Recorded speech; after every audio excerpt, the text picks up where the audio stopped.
The words came out before Margaret Ellsworth could stop them, tumbling from her lips in the middle of Owen Monroe's kitchen, with the smell of scorched beans hanging in the air like a confession she could no longer take back. "I cannot cook," she said. "Not a single thing.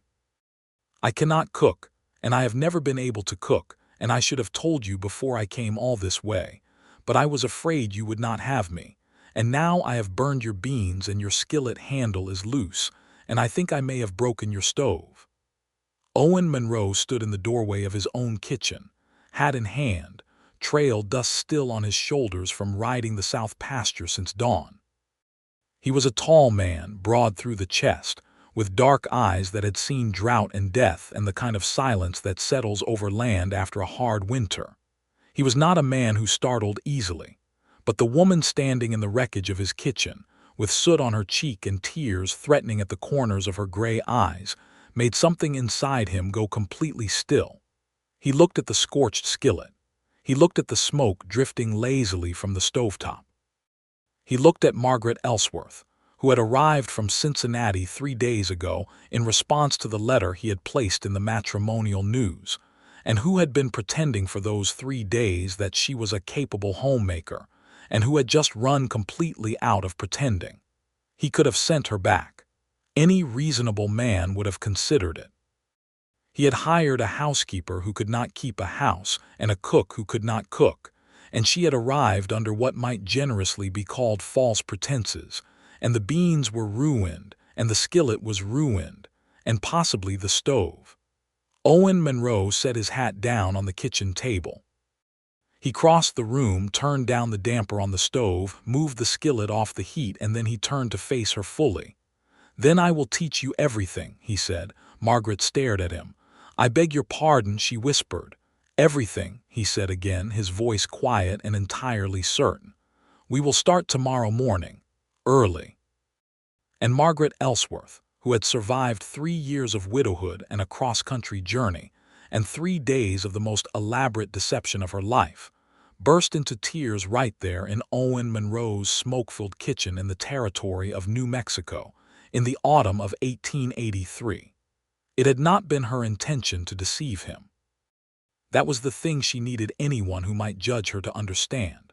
When Margaret had first read Owen Monroe's advertisement in the matrimonial news, the words had seemed almost unbearably earnest.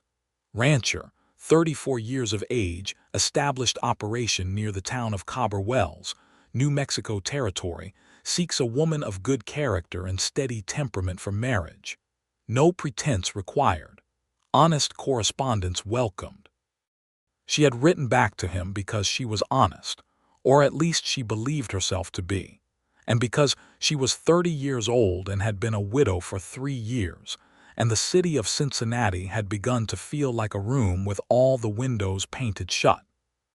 Her late husband, Thomas Ellsworth, had been a bookkeeper, a kind man, a quiet man, a man who had loved her genuinely and died of typhoid fever in the winter of 1880, leaving her a modest life insurance payment, a small apartment, and a grief that she had eventually worn down to a kind of dull, functional sadness.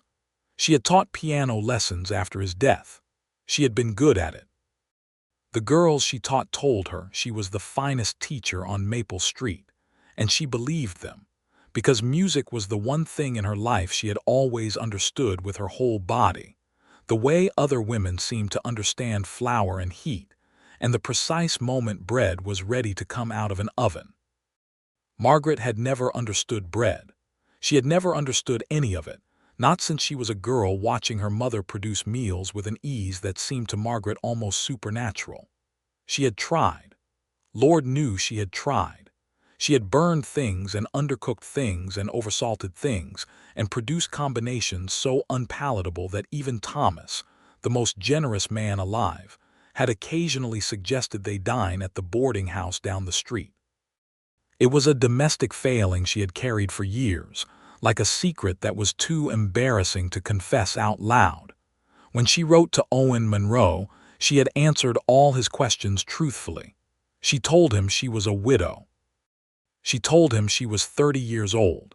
She told him she was not a woman of great physical beauty, though she had been told her eyes were remarkable. She told him she was educated and had taught music and was not afraid of hard work. She told him she was willing to come to New Mexico if he found her letters agreeable, and that she hoped he would be honest with her in return. What she had not told him in 3 months of correspondence was that she could not cook. It was the one omission, the one crack in her honesty, and she had told herself it was a small thing that she could learn, that by the time she arrived she would have practiced enough to get by. She had practiced. She had borrowed Mrs. Harrigan's kitchen on Maple Street for 2 weeks before her departure, and she had attempted biscuits 14 times and produced something edible on perhaps 2 of those attempts. She had attempted stew and produced something that Mrs. Harrigan's dog regarded with deep suspicion. But she had thought, perhaps foolishly, that love could fill the gap, that a man who wanted a wife of good character might find character enough.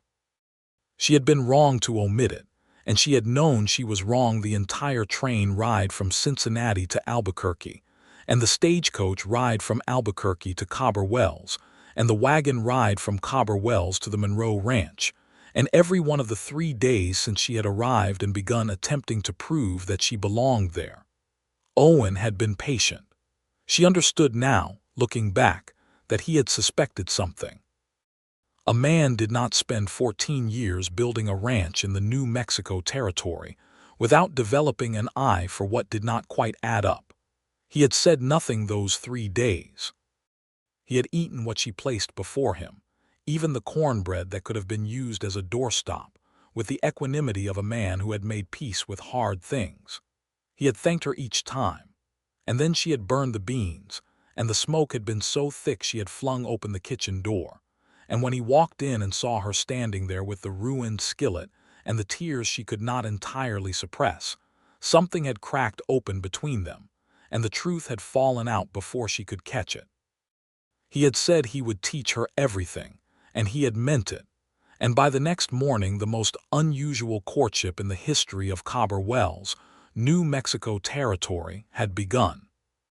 Margaret was up before sunrise, because the sound of Owen moving through the house woke her, the soft, deliberate sounds of a man who had lived alone and learned to move quietly. She dressed quickly, the October air in the house already carrying a chill that Cincinnati had never quite prepared her for, and came into the kitchen to find him standing at the stove with a cast iron pan already warm and a clean apron laid across the back of a chair. "I put that there for you," he said, gesturing at the apron without turning around. She put it on. Her hands were trembling slightly, which she thought was the cold, though she was not entirely sure. "Coffee first," he said, and poured her a cup that was strong enough to dissolve iron.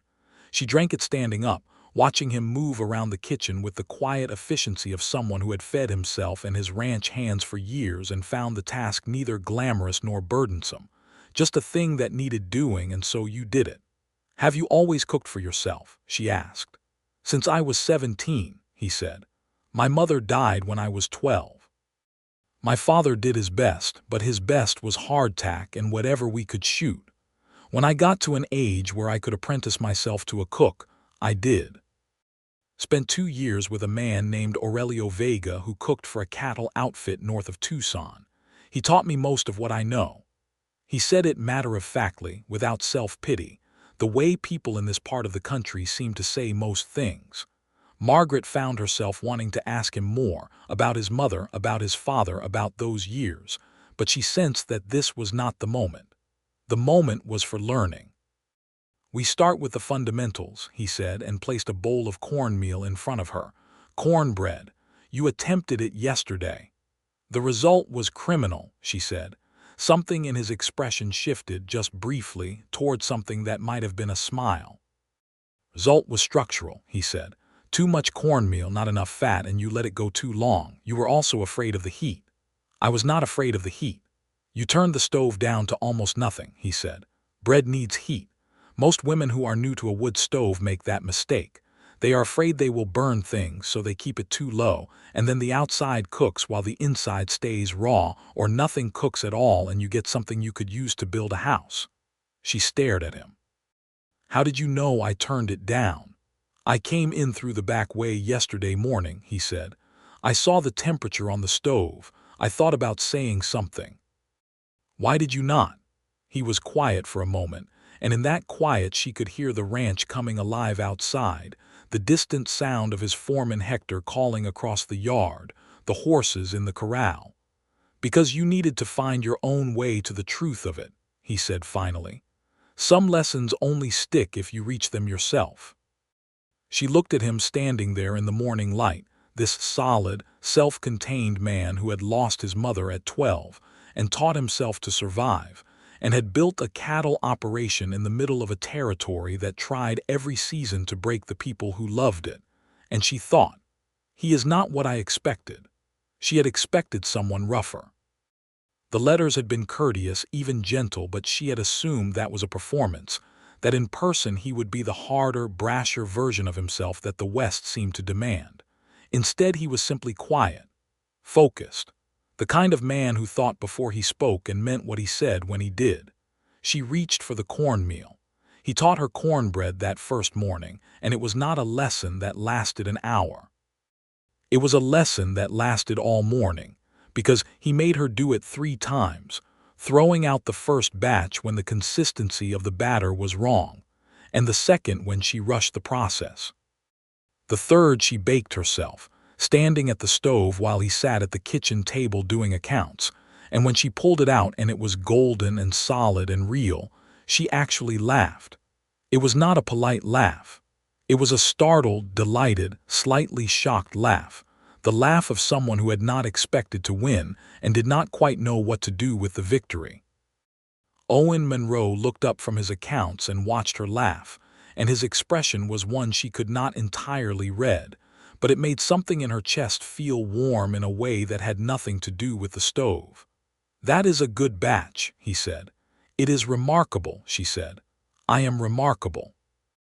This time he did smile, and it transformed his face entirely, softened the angles of it, made him suddenly and unexpectedly beautiful in the way that certain landscapes were beautiful, the kind that required you to stop and actually look. She forced herself to look away and concentrate on the cornbread. They ate it for lunch, sitting across from each other at the kitchen table for the first time without the uncomfortable weight of her pretense between them.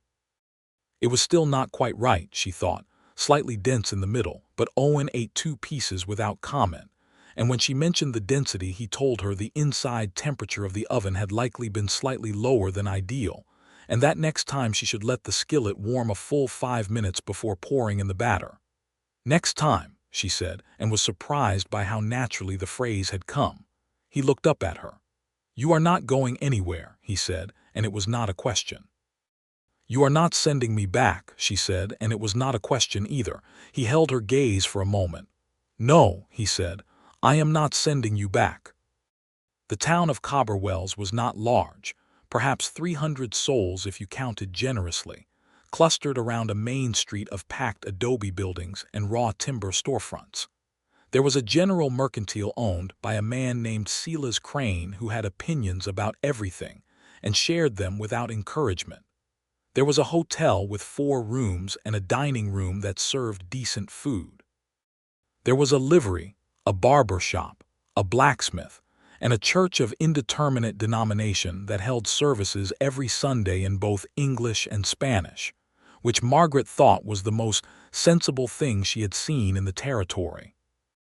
The women of Cobberwells heard about Owen Monroe's new arrival within approximately 48 hours of her stepping off the stagecoach. They heard, because this was a small town in 1883 and people noticed everything, about the mail-order arrangement. They heard, because Silas Crane had eyes everywhere, that she was from Cincinnati. They speculated, because speculation was the primary entertainment available, about whether she would last. The consensus among the women of Cobberwells was that she would not last the winter. Margaret heard this secondhand from Owen's housekeeper, a formidable Mexican woman named Doña Rosa, who came 3 mornings a week, and had initially regarded Margaret with the calm, measuring eye of a woman deciding whether a new piece of furniture was worth the space it occupied. Doña Rosa delivered the town's verdict on a Tuesday morning, while wringing out laundry with a force that suggested she had strong feelings about damp linens. "They say you are a city woman," Doña Rosa said, without looking up from the laundry. "They say you will be on the next stagecoach east before the first snow." "What do you say?" Margaret asked. Doña Rosa looked up at her then. She was perhaps 50 years old, with silver-streaked hair and the kind of face that had seen enough of life to be done performing for anyone. "I say," she said, "that you burned the beans and then you told the truth about it, and Owen Monroe is teaching you to cook instead of sending you home. That is not nothing." Margaret thought about that for a long time afterward. She was not sure in those early weeks what she and Owen were to each other exactly. They had corresponded for 3 months. They had met in person at the stagecoach depot in Cobber Wells, and he had been formal and courteous, and had carried her trunk without being asked. They had agreed to a period of getting acquainted before any formal arrangement was made. They were, she supposed, something like two people who had made a tentative and mutual bet on each other, and were now waiting to see if the odds held. He taught her things every day, and not just cooking. He taught her about the stove, how to manage the damper and the flue, how to regulate heat by the sound the wood made and the color of the smoke. He showed her how to sharpen a knife properly, because a dull knife was more dangerous than a sharp one, and he could not abide dull knives in his kitchen. He taught her how the well worked, and where the root cellar was, and why you checked it twice in early October to make sure nothing had gotten in over the summer and spoiled. In exchange, she taught him things he did not know he wanted to know. She played the piano in his front parlor in the evenings, an upright Steinway that had come out on a freight wagon from Santa Fe 3 years ago, and sat largely untouched because Owen did not play and had bought it on an impulse he had never entirely explained, even to himself. When she sat down at it the second evening and began to play, he stopped in the doorway of the parlor and stood very still for a long time. She played Chopin. It was perhaps extravagant for a ranch house parlor in the New Mexico territory, but she played it anyway because it was what her fingers wanted, and when she finished there was a silence in the room that felt different from the ordinary silences of the house. Fuller somehow charged. "I did not know you played like that," he said. "I told you I taught piano lessons," she said. "I thought that meant you were competent," he said. "I did not think it meant that." She looked at him standing in the doorway, and he was looking at her with an expression she recognized now, not just the brief warmth of the cornbread morning but something steadier and more serious, the expression of a man who was updating his understanding of something important. She felt heat rise to her face and turned back to the keys. "I will play something simpler tomorrow," she said. "Do not," he said, and went to bed. The first significant crisis came in the second week of October. Margaret had been attempting biscuits, which Owen had told her were the cornerstone of ranch cooking, the thing every hand expected, and the thing that communicated most clearly whether a cook was worth their salt. She had achieved moderate success with them in the first week, nothing remarkable but edible. On this particular morning she had decided to attempt them alone, without his supervision, because she felt she had watched him enough times to manage. She had the biscuits in the oven, and was feeling something approaching confidence when the back door opened, and a man she had never seen walked in. He was perhaps 40, with a sunburned face and clothing that was travel-stained and not in a good way, and he walked into Owen's kitchen with the ease of someone who had done it before, and he looked at Margaret and stopped. "Who are you?" he said. "I might ask you the same," Margaret said, because she had not been raised to be intimidated even by men in other people's kitchens. "I am Daniel Prout," the man said. "I work for Owen Monroe, or I did. I want to speak with him." "He is in the south pasture," she said, "and knocking is the customary approach." Something moved across Daniel Prout's face, something she could not name, but that made her instinctively want to be closer to the door. He looked at her for a moment longer than was comfortable, then looked around the kitchen, then looked at the stove. "Something is burning," he said. She spun around. The biscuits were burning. She managed to save 4 of them out of 12. She was standing at the table with the salvaged four when Owen came in 20 minutes later with Daniel Prout walking behind him, and the expression on Owen's face when he saw Prout was not welcoming. It was controlled, the way a man controls something that he does not want to give the satisfaction of reaction. "He found me at the fence line," Owen said to Margaret, which was explanation and apology simultaneously for the intrusion. "Your new cook," Prout said, nodding toward Margaret with a familiarity she had not earned him. "She do not look like much of a ranch woman." "What she looks like," Owen said quietly, "is none of your business, Daniel." There was a history between these two men. Margaret could feel it the way you could feel weather coming, a pressure change, something unseen and important. She set the 4 surviving biscuits on the table and poured coffee, because that was what you did. And she listened while Owen and Daniel Prout spoke in the kind of careful, measured language that men used when the real conversation was happening underneath. What she gathered in the fragments and the things not said was this. Daniel Prout had worked for Owen 3 years ago. He had been dismissed for reasons that Owen did not name, but that made Doña Rosa later press her lips together and look at the floor when Margaret mentioned the man's name. He had a debt of some kind, not financial, but the kind of debt that was harder to repay. And he had come back to Cobber Wells, and he wanted something. After Prout left, Owen sat down at the kitchen table and ate 2 biscuits without speaking. Margaret sat across from him and waited, because she had learned in 2 weeks that Owen Monroe was a man who arrived at his words deliberately. "He was involved in something 3 years ago," Owen said finally. "That cost my ranch hand Vicente Salazar his life. It was not an accident that could not have been prevented. Prout knew the loading chain on the freight wagon was damaged and he did not say so. Vicente fell and the load came down on him." The kitchen was very quiet. "Was there any legal consequence?" Margaret asked.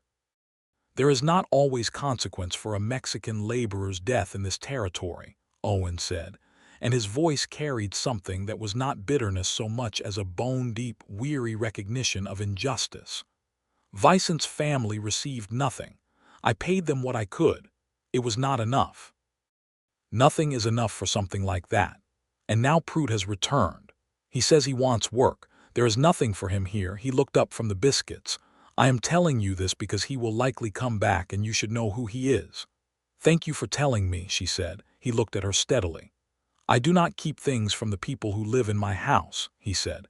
It was the first time he had called her that, one of the people who lived in his house, and she felt it land somewhere significant. The cooking lessons continued, expanding in scope as October deepened, and the air outside turned from crisp to cold. Owen taught her to make the beef and chili stew that was the staple of every ranch kitchen in New Mexico, the kind that cooked all day on a low flame and filled the house with a warmth that was as much comfort as heat. He showed her how to prepare dried beans, how to soften them and season them, and cook them down to something that bore no resemblance to her original catastrophe. He taught her how to render lard and why it mattered, and how to make a pie crust that did not require the constitution of a mule to chew. She was not, it turned out, a hopeless case. She was a woman who learned quickly when she understood the logic of what she was doing, and Owen had the rare gift of explaining the logic of things without making you feel foolish for not having known it before. When he told her why bread needed heat, he did not say it as correction. He said it as information, the same way he would tell you which direction the wind was coming from, a plain fact offered without judgment. She found herself thinking about him in the evenings, when she sat at the piano and he sat in the armchair with a book, not thinking about him consciously but noticing him, the way his face went quiet when he read, the way he sometimes set the book down and looked at the fire for a long time as though the fire was telling him something. She noticed his hands, which were the hands of a man who worked the land but also the hands of a man who handled things carefully, who mended his own gear and sharpened his own tools, and did not waste or break things if there was an alternative. She was 30 years old and she had been married and widowed, and she was not a girl who would mistake proximity for feeling. She told herself that carefully and repeatedly. But the telling became harder as the weeks passed, and the evenings by the fire became a thing she counted on, a constant in a life that had very few constants left. It was Doña Rosa who said it directly, in the way that Doña Rosa said everything, without preamble or decoration. "You are falling in love with him," she said one morning, while teaching Margaret the proper way to dry chilies, which was one of the skills Owen had subcontracted to his housekeeper, because she considered it her particular domain. Margaret did not pretend to misunderstand. "I'm not sure what I am doing," she said. "That is how it starts," Doña Rosa said. "The not knowing. Then one day you look at him and you know, and it is too late to do anything but decide what to do with it. He has not given any indication. He watched you play the piano for 45 minutes last Tuesday," Doña Rosa said. "Stood in the doorway the whole time. He did not think anyone could see him from the hallway, but I could." Margaret pressed a dried chili between her fingers and thought about that. "He is a private man," she said. "The most private man I have known in 40 years, Doña Rosa agreed. "But private does not mean nothing. It means he does not say things until he is sure of them." October became November, and with November came the first serious snow. Margaret stood at the kitchen window in the early morning and watched the world outside transform, the dry, scrubby landscape becoming something almost gentle under white, and she felt something she had not felt since before Thomas died, a kind of wonder that was not qualified, not hedged, not preemptively defended against disappointment. Owen came into the kitchen stamping snow from his boots, and she was already at the stove. The coffee started, and a pot of the oatmeal he had taught her last week beginning to thicken. And when he saw her there with the morning started, he stopped just briefly, the same way he had stopped in the parlor doorway when she played. A brief stillness, barely noticeable, and then he was moving again, hanging his coat, pouring coffee, the ordinary morning proceeding. But she had noticed the stillness. "Hector says we may get another 2 feet by tonight," he said, sitting down with his coffee. "Does the herd need to be moved?" She asked because she had been listening, and she knew about the herd now, knew the names of the pastures, the rough count of the cattle, the things Owen worried about. He looked at her. "We moved them last week," he said. "The south pasture has shelter." "Good," she said, and went back to the oatmeal. The crisis with Daniel Prout came back before the snow melted. He returned on a Wednesday afternoon when Owen was in town at the bank, and Margaret was alone in the house. She heard the knock at the back door and opened it, and there he was with that same walk-in familiarity, and this time he was not entirely sober. "I need to speak with Monroe," he said. "He is not here," she said. "You should come back another time." Prout looked at her for a long moment. "He told you about me," he said. "I can see it. He told you, and now you are looking at me like I am something he tracked in on his boot." "I am looking at you," Margaret said carefully, "like a man who has arrived uninvited and intoxicated. I would ask you to leave." "I had a reason for what happened to Vicent," he said, and his voice changed, went somewhere harder and more desperate. "Nobody knows the real story. Nobody knows what Monroe had me doing that day, the pressure I was under, the things." "I think," Margaret said, keeping her voice very steady, "that you should have this conversation with Owen Monroe and not with me, and I think you should have it sober." Something in Prout's eyes shifted, and she was suddenly and acutely aware that she was a woman alone in a house on a ranch that was a mile from any other habitation. She did not let her face change. She had been a widow in Cincinnati for 3 years, and a woman alone learned things about holding herself in a way that did not give fear away. "You are very sure of yourself," he said. "I am," she agreed. "And I am going to ask you one more time to leave, and then I am going to take the rifle down from above the kitchen door and ask you again in a language that does not require words." He stared at her. Then he left.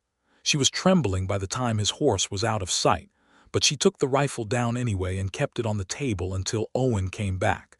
And when she told him what had happened, his face went very still in a way she recognized now as his version of fury. "Are you all right?" he asked first. "I am fine," she said. "He left when I mentioned the rifle."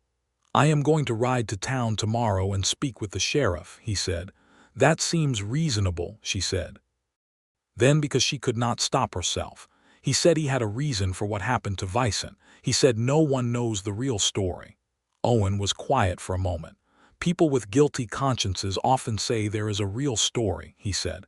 "Sometimes there is, but the chain was damaged and Vicent is dead and Prout knew one and did not prevent the other." "You have thought about this a great deal," she said. "Every day since it happened," he said. She looked at him sitting across the table from her in the evening light, with the snow outside and the lamp casting its warm circle between them, and she thought, "This man carries his sorrows the way this land carries its scars, visibly, without apology, as part of the territory of himself." She wanted very badly to reach across the table and take his hand. She did not yet. The sheriff, a taciturn man named Bud Verla, who had held the office of Cobberwells for 11 years, and intended to hold it for 11 more, came out to the ranch the following week, and had a long conversation with Owen that Margaret did not hear, but that resulted in Daniel Prout being formally warned, and told that any further unannounced appearances at the Monroe ranch would result in consequences. It was not justice for Vicent Salazar, and Owen said so to Verla plainly, and Verla agreed that it was not, and both men sat with that inadequacy in the way that men sit with things they cannot fix. Prout left Cobberwells 2 weeks later, heading south toward El Paso, and that was the last anyone in the territory heard of him. Margaret did not allow herself to feel entirely relieved until the first report came that he was definitely gone, and then she allowed herself one full exhale and went back to practicing her pie crusts. November moved through its gray middle weeks and began its lean toward December, and the cooking lessons had evolved by then into something that was less instruction and more collaboration. She no longer waited for Owen to show her things. She asked questions on her own, consulted the handwritten recipe book that had belonged to his mother, a fragile water-stained document that he brought out one evening with a care that told her exactly how precious it was. She was a very good cook, he said, sitting next to her at the table while she turned the pages carefully. Did she write these herself? She and her mother. Some of them are from Mexico, from before her family came north. She came from Sonora originally.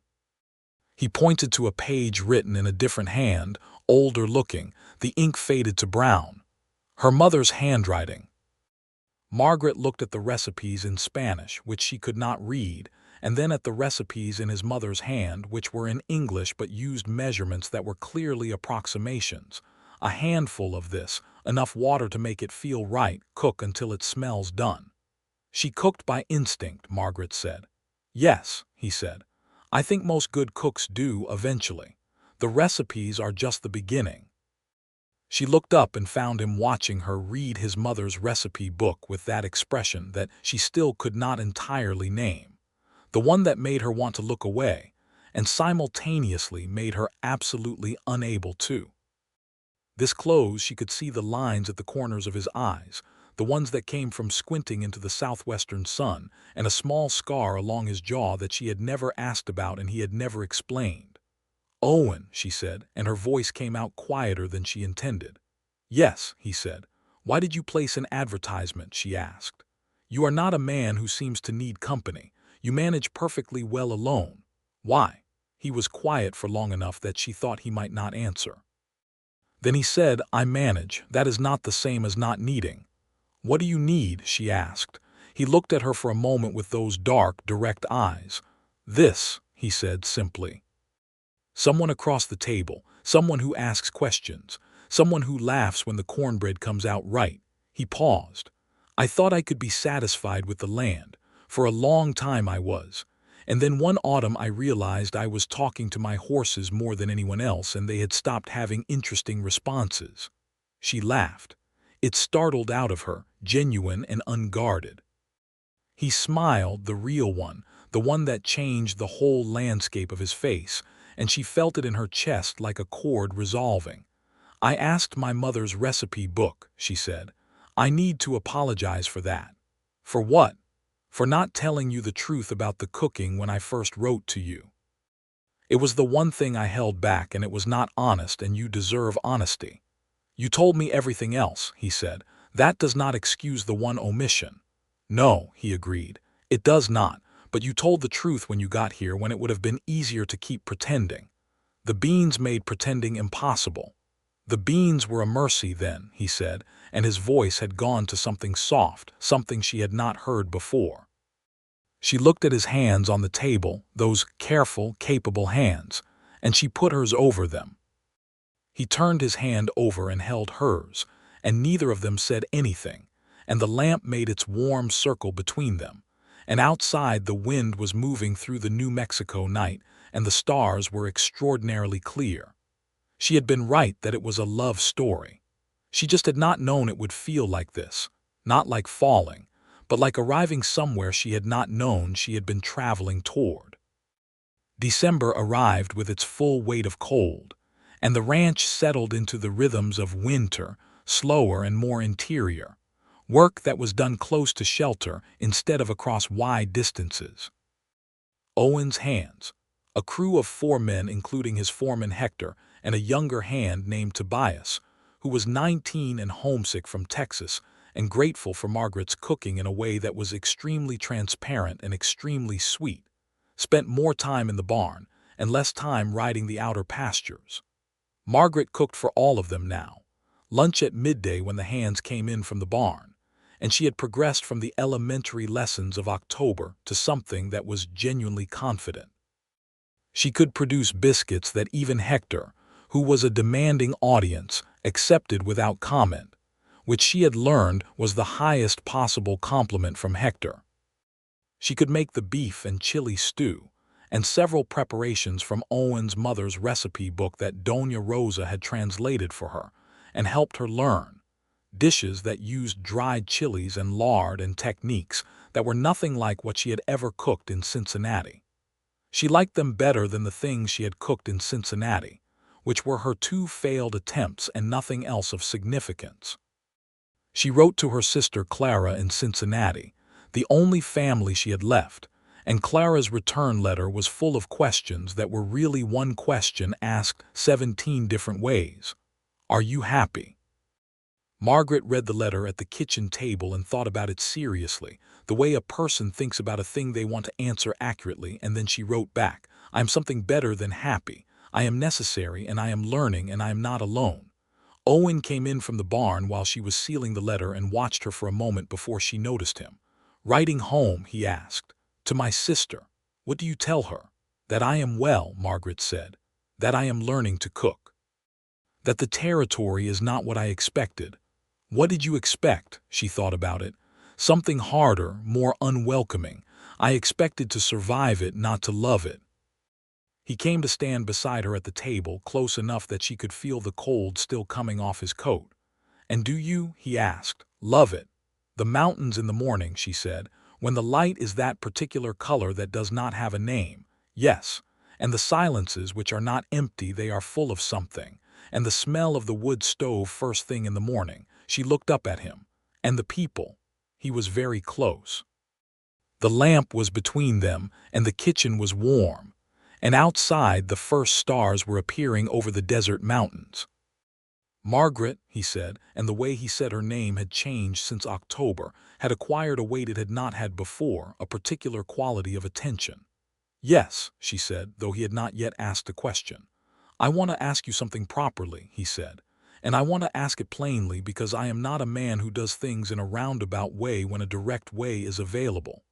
"I appreciate that," she said. "I would like you to be my wife," he said. "Not because you came all this way, and it is the practical thing. Not because the ranch needs a woman's management, or because the hands need someone to cook their lunch. Because I want to sit across the table from you every morning for the rest of my life. Because you played choppin' in my parlor and burned the beans and told me the truth and put your hand over mine at this table, and I have not been quite the same since." He paused. "Because you are the most interesting woman I have ever met, and I am not a man who gives that description away." The kitchen was absolutely quiet. Margaret looked at Owen Monroe, this man who had met her at a stagecoach depot and fed her coffee and carried her trunk and taught her to make biscuits and shared his mother's recipe book and stood in the doorway for 45 minutes while she played Chopin, and she thought, this is not a fall. This is a choice, and it is the easiest choice I have ever made. Yes, she said. He let out a breath, and she realized he had been holding it, which was the first genuinely unguarded thing she had seen from him, the first crack in his composure, and it made her love him more intensely than anything he had said. He leaned down and kissed her, briefly and entirely serious, the kind of kiss that was a promise before it was anything else. Good, he said.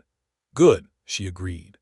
They were married in January 1884 in the Church of Indeterminate Denomination on the main street of Cobber Wells, with Hector and his wife Catalina and Doña Rosa and young Tobias, and a collection of townspeople who had apparently been waiting on tenterhooks for this outcome.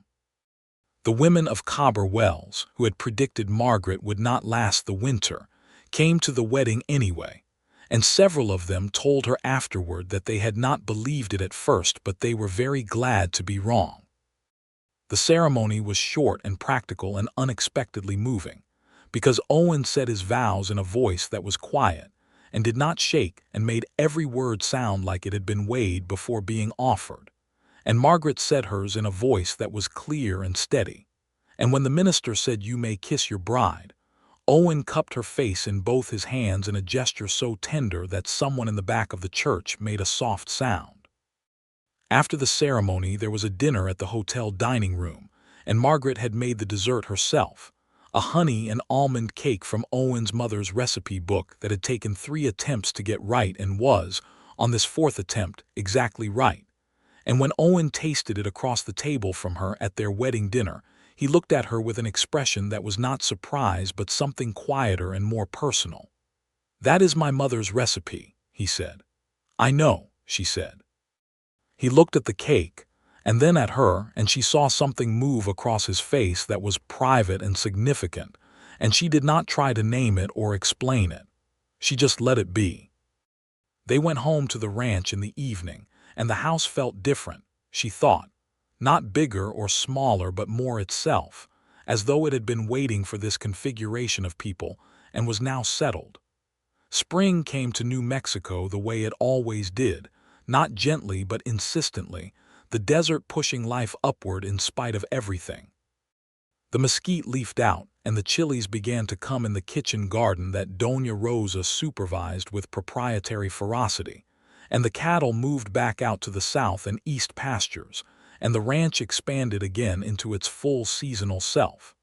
Margaret had, by spring, become something she could not have predicted in October, a genuinely capable cook. Not just functional, not just adequate, but capable, with preferences and habits and instincts that had developed quietly over the winter under Owen's patient tutelage, and her own increasingly focused practice. She could read a recipe and understand where the logic lived, could substitute and adapt and recover from mistakes without panic, could manage the wood stove in all its moods, and the cast iron pans with the confidence of someone who had made peace with something that had once seemed impossible.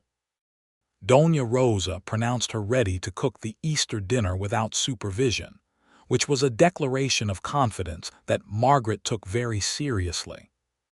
She planned it for a week, consulted the recipe book, practiced 2 of the dishes beforehand, and on Easter Sunday produced a meal that made Hector set down his fork and say, with the measured gravity of a man who chose his words carefully, "This is very good."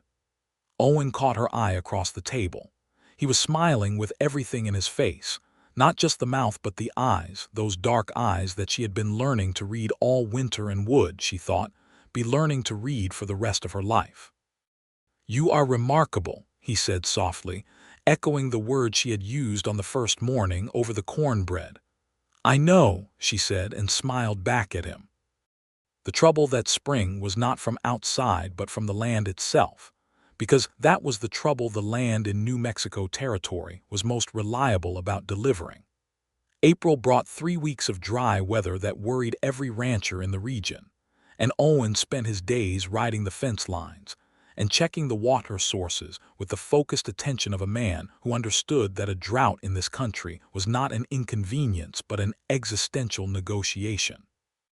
Margaret watched him carry this worry the way he carried all his burdens, without performance, without complaint, with the steady, persistent attention of someone who had decided that the land was worth the cost of loving it. She did what she could, which was to make sure the house was a place he could return to each evening and set the weight down for a few hours.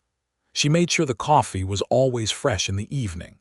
She made sure there was always food worth coming home to, because she understood now, in a way she had not in October, that this was not a small thing, that the daily constancy of comfort was its own form of love. She also sat with him in the evenings when he worried, not filling the silence with reassurance that would have been hollow, but simply being present in it, which she had learned was what he needed, not solutions but company in the difficulty. One evening in late April, when the dry spell had stretched to its third week and Owen had come in late from checking the south water tank, she poured 2 cups of coffee and set them on the table and sat down across from him. "Talk to me," she said. He looked at her over the coffee cup. "There is not much to say that changes anything." "I know," she said. "Say it anyway." So he talked. He talked about the south water tank and the east one, and the calculation of how long the cattle could manage if the dry spell extended another 2 weeks, and the options if it did, which pasture to move them to, whether to sell some of the herd early, the economics of it, the risk. He talked with the frank precision of someone who had stopped worrying about whether his worries were acceptable to share, and she listened with the frank attention of someone who was genuinely trying to understand, asking questions when she did not follow, sitting with the weight of it when there was nothing to ask. When he had talked himself to the other side of it, to the place where the problem was still there but had been fully acknowledged and therefore was slightly less oppressive, he leaned back in his chair and looked at her. "I have not talked to anyone like this in years," he said. "You have been alone a long time," she said. "I had forgotten that this was possible," he said. Saying a thing out loud to someone who is actually listening. "I am always listening," she said. He reached across the table and took her hand, the same gesture she had made on the evening of his mother's recipe book, returned to her now, and she turned her hand over and held his. The rains came at the start of May, 2 days of steady, soaking rain that moved the water tables up and refilled the tanks and made the desert respond in its extraordinary way, the green coming up almost overnight, the air smelling of wet sage and fresh earth. Owen stood on the porch and watched it rain with an expression of such profound relief that Margaret, standing beside him, felt it in her own chest.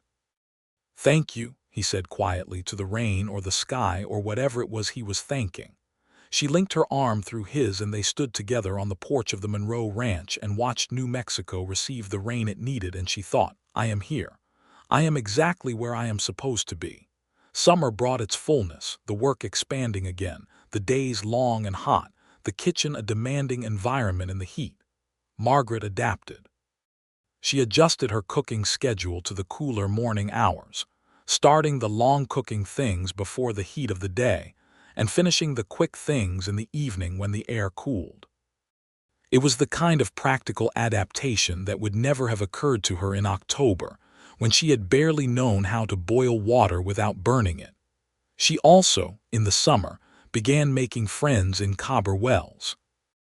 This was a slower process than she might have expected, because Margaret was not instinctively gregarious, and because the town had its own social complexities, the long-standing tensions between the Anglo settlers and the Mexican families who had been in the territory for generations, the careful negotiations of who belonged where. But she went to the church meetings and she was present at the social events at the hotel, and she did not pretend to social rankings she did not understand or accept. And gradually, the women of Cobber Wells, who had predicted her departure, began to realize that she was simply there, steady and present and not going anywhere. She became particularly close with Catalina, Hector's wife, a woman who had grown up in the territory and had a practical, unsentimental knowledge of the land and its people that Margaret found endlessly valuable.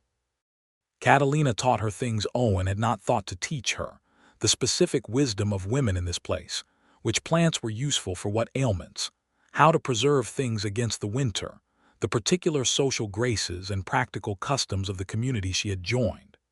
"You are a good learner," Catalina told her one afternoon, over the business of preserving green chilies, which was a lengthy and involved process that Margaret had approached with the same focused attention she brought to everything. "I have a good teacher," Margaret said, which she said frequently now because it was true and because she meant it about everyone who had taught her anything, Owen and Doña Rosa and Catalina and the territory itself. In August, Margaret discovered she was pregnant. She sat with the knowledge for 2 days before she told Owen, not because she was afraid but because she wanted to be sure, and because the enormity of it required some private time to be real before it became shared. On the third evening she waited until dinner was done and the table cleared and the evening quiet was established, and then she said, "I have something to tell you." Owen set his book down. She told him. He did not say anything immediately. His face went through several things she watched without trying to interpret, and then he pushed back from the table and came around to her side and put both arms around her, and she could feel against the top of her head the way he was breathing, steadying himself, taking it in. "Are you well?" he said, and his voice was rougher than usual. "Perfectly well," she said. "Very well." He held on for another moment. Then he said quietly against her hair, "I did not let myself want this. I was afraid to want it." "I know," she said. "I want it very much," he said. "I know," she said again, and put her hands over his arms where they held her. The news spread through Cobber Wells with the speed particular to small communities, and the response was generous in a way that Margaret found genuinely touching. Doña Rosa arrived the next morning with a look of fierce satisfaction, as though she had personally arranged the whole thing, and she might as well have, Margaret thought, given her September declaration. Catalina embraced her in the yard and told her that Hector had cried when he heard, which Hector would have denied unto his death, and which Margaret did not tell him she knew. Even young Tobias, who was 20 now and had filled out considerably over the year, produced an inarticulate but heartfelt response that involved removing his hat and saying something about being glad. The pregnancy was not easy, in the way that pregnancies in 1884 in the New Mexico Territory were not easy, with limited medical resources and a doctor in town who was competent but not experienced in complications. Margaret's first trimester was difficult, and she was glad that she had mastered the kitchen by then, because there were weeks when the smell of cooking made her so ill that she could only direct operations from the parlor doorway, giving instructions to Owen and Tobias, who had been pressed into kitchen service with the enthusiasm of someone who had always been mildly curious about cooking, and found himself suddenly with a very good reason to learn. Owen, who had taught her everything, now found himself being taught by her, which was a reversal that neither of them had anticipated, and both of them found unexpectedly hilarious. She told him what to do in the kitchen from the parlor doorway, and he did it with the same focused attention he brought to everything, and occasionally produced something that required her to come in and correct it despite feeling terrible, and on one memorable occasion burned the cornbread so thoroughly that it set the smoke going, and she had to laugh even while she felt awful because it was so perfectly circular. "Now you know what I felt on that first day," she told him. "I have more sympathy for you than I did before," he admitted. She felt better in the second trimester, strongly better, the kind of recovery that felt like the body deciding to stop being dramatic and get on with things. She was back in the kitchen by November, cooking with the full confidence of a woman who had been doing it for a year now, and the pregnancy continued through the winter with a steady, manageable quality that she was grateful for.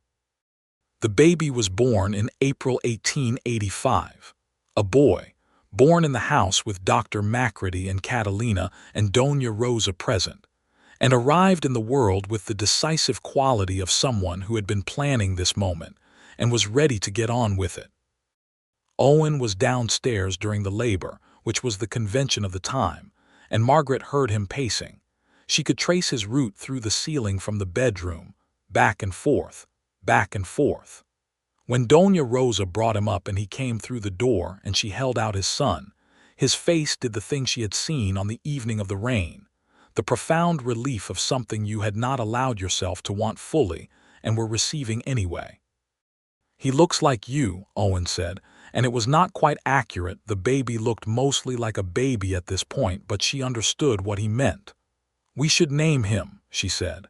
They had discussed names without settling. Now Owen looked at his son, the specific actual person who had just arrived and was regarding the world with the unfocused alertness of the newly born. "James," Owen said, "for his grandfather." Margaret had not known this was something Owen wanted, to name a son for his father, and it told her something new about him, even now, even after a year and a half of learning him. "James," she said, testing it. "James Monroe."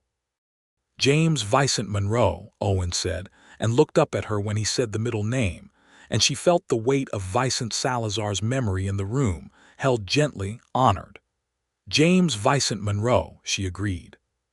He sat beside her on the bed and held his son with the extreme care of someone who has never held something so important and is acutely aware of the fact.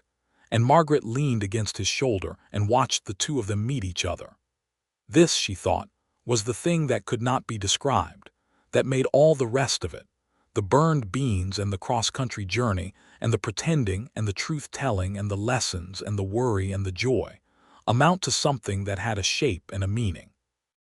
James Vicent Monroe was 3 months old when Margaret wrote to her sister Clara again, and this time the letter was 10 pages, which was far longer than Margaret usually wrote, but there was simply too much to say in fewer. She described the baby with the particular richness of someone who was still discovering him daily. She described the ranch in the summer, the way the light moved across the mountains in the late afternoon, the quality of the silence at night when the only sound was the wind and the distant cattle. She described Owen, carefully and at length, trying to get him right on the page. She wrote, "He is not an easy man to describe because he does not perform himself for an audience. He is just himself, completely and consistently, and I think that is rarer than people realize, to be just oneself without variance or calculation. He is the best person I know, and I am aware that I am biased in his favor, but I have thought about it carefully, and I believe the assessment is accurate even accounting for the bias." She also wrote, "I came here not knowing how to cook. I told him on my 3rd day, when the beans were burned and the pretense collapsed, and he said he would teach me everything. And he did. He taught me everything about cooking, and along the way I think we taught each other everything else." Owen found her folding the letter closed at the kitchen table and asked if he could read it. "Not that letter," she said. "Private. Very." He accepted this with the equanimity that characterized him and poured coffee for both of them. And James Vicent Monroe slept in the small cradle that Owen had made over the winter, which was carved from pine and sanded to a smoothness that had taken him 3 months to achieve, and the kitchen was warm and smelled of the afternoon's bread, and the summer moved through the window in the particular quality of light that Margaret had tried to describe to Clara and could not quite get right. "Owen," she said. "Yes. I want to plant a proper kitchen garden next spring, not just what Doña Rosa plants. I want to learn what will grow in this soil." He looked at her with that steady, serious attention. "I can show you what I know," he said, "and Catalina knows more than I do about what the soil will take. You will teach me that too, then." "I will teach you everything," he said, and smiled. She felt it again, that chord resolving, that particular warmth in her chest that she had first felt on the morning of the cornbread, and she thought, how strange and wonderful that something as small as burned beans had been the crack through which everything real had entered. The years following were full, the way years on a ranch in the New Mexico territory were full, with work and weather and beauty and difficulty, and all of it threaded through with the constant specific quality of loving this particular man in this particular place.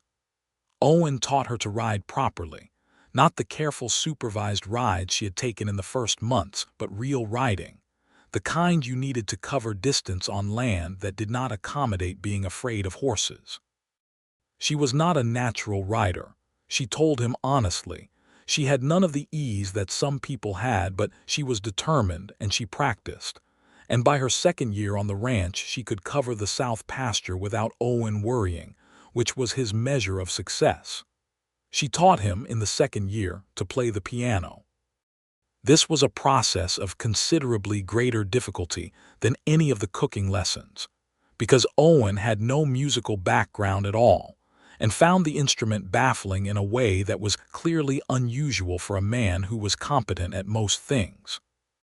But he practiced with the same focused attention he brought to everything, sitting at the upright Steinway in the evenings while James Vicent slept, and by the end of the year he could play 3 simple pieces without stopping, which Margaret celebrated with the same startled, genuine laugh she had produced over the cornbread. "Do not laugh," he said. "I am not laughing," she said, laughing. "You are an unfair teacher," he said. "I learned from the best," she said. He turned from the piano and pulled her into his arms, which had become the most natural place in her world, the place where she felt most precisely and completely herself. "You are impossible," he said, against her hair. "You married me," she said. "You knew what you were getting." "I did not," he said. "I had no idea, and I am extremely glad I did not, because if I had known everything at the beginning I would have been afraid of it." She pulled back to look at him. "Afraid of what?" "Of wanting something this much," he said. "It is terrifying to want something this much, to have it matter this much." She looked at his face in the lamp light, the lines deeper now than they had been in 1883, the dark eyes just the same, the expression on them the same as it had been on every evening by the fire, every morning in the kitchen, every difficult day an easy one, that absolute, steady, unwavering attention. "I know," she said. "It is terrifying, but it is also the only thing worth being afraid of." He kissed her, and it was nothing like the brief promise of their first kiss in October 1883. It had weight and history and specific knowledge behind it, the knowledge of 2 people who had learned each other through seasons and difficulty and joy, and the ordinary daily business of being alive in the same house on the same land. Their second child, a boy, arrived in the spring of 1887. They named him Robert Thomas Monroe, Thomas for Margaret's first husband, which was Owen's suggestion, offered quietly one evening when they were discussing names, the offer of it a gesture of such generosity that she had to look away for a moment to manage herself. "Thomas was a good man," Owen said. "He made you who you are, at least in part. That deserves to be acknowledged." Robert Thomas Monroe arrived with considerably less drama than his brother, and immediately established himself as the more vocal member of the Monroe household, a distinction he would maintain for the rest of his childhood. James Vicent, who was 2 by then, received his brother with the concentrated interest of someone encountering a new and puzzling phenomenon, and over the following months they became the pair that all the hands on the ranch recognized as a unit, rarely one without the other, always some scheme between them. Margaret cooked for everyone, the family and the hands and the visitors and the neighbors, and her cooking by this time was something she was genuinely proud of, not in the defensive way of someone who has overcome a great inadequacy, but in the simple way of someone who has found a skill they did not expect and have made it fully their own. She had incorporated things from Owen's mother's recipe book, and things from Catalina, and things from Dona Rosa, and things she had invented herself from the ingredients that grew in her kitchen garden, which had become by the 3rd year a substantial and productive plot that she tended with a satisfaction that surprised her every season. Dona Rosa retired in 1888, formally and with considerable ceremony, insisting that Margaret no longer needed her, and that she was going to live with her daughter in Santa Fe and enjoy herself, which she did, and which Margaret missed keenly, and to which she responded by writing to Doña Rosa regularly and receiving letters back full of opinions on everything that made her laugh out loud at the kitchen table. The ranch grew, not explosively but steadily, the way that Owen did things. He added acreage in 1889, a purchase that required careful financial maneuvering and kept him quiet with calculation for most of the spring. And when it was done, he rode Margaret out to see the new land on a clear October morning. 5 years after the morning she had arrived on his doorstep, and they sat on horseback at the edge of it and looked across the distance. "What do you think?" he asked. "I think it is beautiful," she said, and she was looking at the land but also at him, at his profile against the blue New Mexico sky, the hat and the lines and the years of it all there in his face. "This was not what I had in mind when I placed that advertisement," he said. "What did you have in mind?" "Someone competent," he said, "someone steady, someone who would not be frightened off by the land. And instead you got someone who could not cook," she said. "Instead I got you," he said, and looked at her with everything in his face, which was considerably better. She reached across the space between their horses and put her hand in his, and he held it, and they looked out across the new land together in the October light. Their third child, a girl this time, was born in the spring of 1891, arriving with a deliberateness that suggested she had taken her time and made her decision about coming into the world and was ready now. They named her Elena Rosa Monroe, the second name for Doña Rosa, who received the news in Santa Fe and wrote back a letter that was mostly composed of instructions for child-rearing that were unasked for and entirely welcome. Elena Rosa Monroe had her father's eyes, dark and direct and absolutely serious, and her mother's capacity for laughter, and she was, James Vicent informed his brother gravely when she was 3 months old, the best thing that had happened at the Monroe Ranch, which Robert Thomas disputed on principle, but did not actually contest. By 1892, the Monroe Ranch was a known operation in the territory, not the largest or the wealthiest, but well-run and respected, the kind of place that the neighboring ranches were glad to have as neighbors. Owen had a reputation as a man who dealt fairly, who did not look away from difficult things, who paid his hands what he promised and kept his word once given. Margaret had a reputation as a woman who could cook, which would always be slightly funny to her, and who was forthright and capable, and was an excellent judge of what the soil in her kitchen garden would support. The town of Cobber Wells had grown by then, approaching 500 souls, and Margaret was a central figure in the community in a way she had not anticipated and would not have described as ambition, but was simply the result of being present and engaged for 9 years. She was on the committee for the new schoolhouse, which they badly needed. She organized the church social in alternate years. She had taught piano to approximately 40 children of the territory, resuming lessons 5 years after arriving when the community grew large enough to sustain them. She thought sometimes about the Margaret Ellsworth who had stepped off the stagecoach in Cobber Wells in October 1883 with a trunk and a secret, and a hope she was not sure she trusted. That woman had been brave and frightened and entirely unprepared for what she was walking into, and Margaret felt for her a complex tenderness, the way you feel for a younger version of yourself who made it through something they did not know if they would make it through. On an October evening in 1892, 9 years to the month from her arrival, Margaret was in the kitchen after dinner, the house quiet around her, the children in bed and Owen in the parlor with his book, and she was making the honey and almond cake from Owen's mother's recipe book, the one she had made for their wedding dinner in January 1884.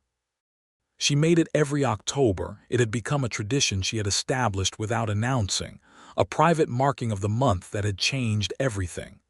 Owen came into the kitchen while she was taking it out of the oven, drawn by the smell, which he always was. "The October cake," he said. "The October cake," she confirmed. He sat at the kitchen table and watched her turn it out and let it cool, and she made coffee, and they sat across from each other with the cake between them the way they had sat across from each other every evening for 9 years. "I have been thinking," she said, "about what I would tell the woman who arrived here in 1883 if I could." "What would you tell her?"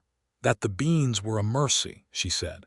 "That burning them was the best thing she ever did."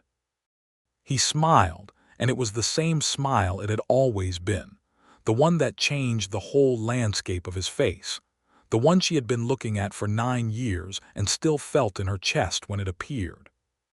"I would tell her something else," she said. "What?" "That the man who would say he would teach her everything was not lying," she said, "and that she should not be afraid to let herself be taught." He reached across the table and took her hand. She turned hers over and held his. The lamplight made its circle between them, and the kitchen smelled of honey and almonds and coffee and the particular warmth of a house that had been lived in and loved in for many years. Outside the window, the New Mexico night was doing what it had always done, the stars extraordinarily clear over the desert mountains, the wind moving through the mesquite, the land vast and still and beautiful in the way that did not have a name. Margaret cut the cake and gave Owen the first slice, and he ate it with the same expression he had worn at their wedding dinner, the private, significant one that she had not tried to name or explain and had simply let be. "Still your mother's recipe?" he asked.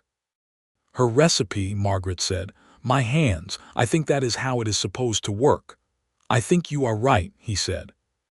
Eleanor Rosa Monroe, who was supposed to be asleep, appeared in the kitchen doorway in her nightgown with the focused interest of a child who has identified cake and is mounting her case.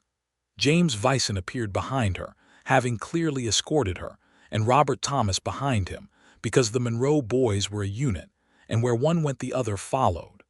Owen looked at Margaret. Margaret looked at Owen. A full and eloquent conversation passed between them in approximately half a second. "Very well," Owen said, "but you will all be up with the sun regardless, so this is entirely your own decision." They sat around the kitchen table, all 5 of them, with the October cake and the lamplight, and the sounds of the New Mexico night coming in through the window that Margaret had learned to love, the wind and the distance, and the specific quality of silence that was not empty but full of something she had spent 9 years trying to name, and had finally simply accepted as the sound of home. She looked at Owen across the table. He was watching her, as he often did, with that steady, dark-eyed attention that she had been reading for 9 years and was still learning. "What are you thinking?" she asked.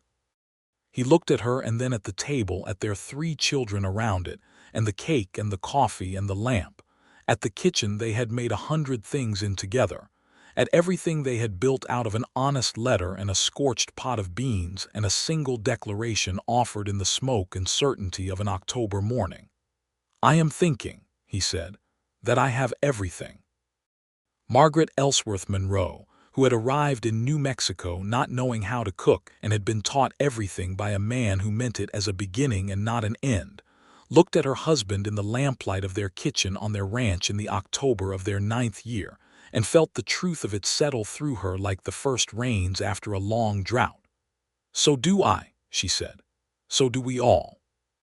And the night moved gently over the Monroe ranch, and the stars were clear, and the fire in the stove was warm, and the honey and almond cake was exactly right, and the silence around them was full, as it had always been, of everything that mattered.